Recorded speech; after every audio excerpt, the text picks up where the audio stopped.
Hey, Fundamentals of Art, let's talk a little bit about color. I know that you've previously watched a color video with the bongos, remember, a couple weeks ago. But today I want to talk to you specifically about the color wheel. Now, some of this is going to be a repeat of things that you already heard in that color video, but some of it may be a little bit new. And it is important that you pay attention to it because your next assignment is going to be directly related to this idea of the color wheel. So when we think about the color wheel, we're going to think about three different sort of categories of color. The first category is the most basic category. It's primary colors. They're called primary because they're as basic as it gets. You can't mix other colors to get the primary colors. You probably all learned this in elementary school. The three primary colors are red, yellow, and blue. Red, yellow, and blue. Again, they're primary because they're as basic as it gets. You can't mix anything else to get them. So when we think about them on the color wheel, they're the first three pieces that we put on that color wheel. The second pieces that we put on the color wheel are the secondary colors. And they're called secondary colors because it takes two primary colors to make a secondary color. So for example, you mix red and yellow and you get orange. You mix blue and yellow and you get green. You mix blue and red and you get violet or purple. I don't care which one you call it.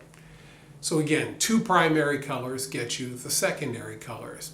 Now when you're putting them on the color wheel, you're putting the secondary color in between the two primary colors that it takes to make it. So for example, purple or violet goes in between red and blue. Green goes in between yellow and blue. Orange goes in between yellow and red. So as you can see, there's a logic to it. You've got the three primary colors, and then in between two primary colors is the secondary color that you get when you mix those two primary colors together. So we've got primary colors, we've got secondary colors. The third type of color we're going to put on the color wheel are what are called tertiary colors.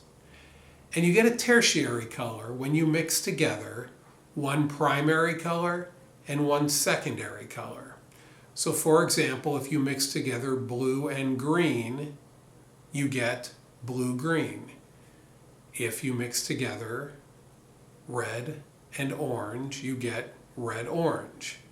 If you mix together yellow and green, you get yellow-green. Now notice in those three examples I gave you, and there are 6 tertiary colors, but in those 3 examples I just gave you, you always put the name of the primary color first.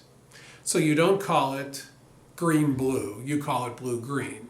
You don't call it orange-red, you call it red-orange.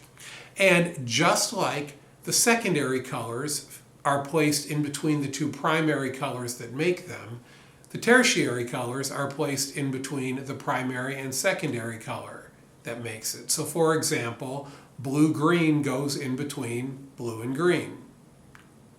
Red-orange goes in between red and orange. So by the time you're done with that color wheel and you've got all 12 colors on it, there's a real logic to how those colors are placed. Secondary colors go in between the primaries, tertiary colors go in between a primary and a secondary color. And so there you can see all 12 of those colors placed on the color wheel in their logical order. Your assignment is going to be to create a color wheel, but you're going to create it using objects that you're going to find in your house, and then you're going to take a photo of it. So I've got a second video I'm going to ask you to watch that'll give you some more details about how you're actually going to create this found object color wheel.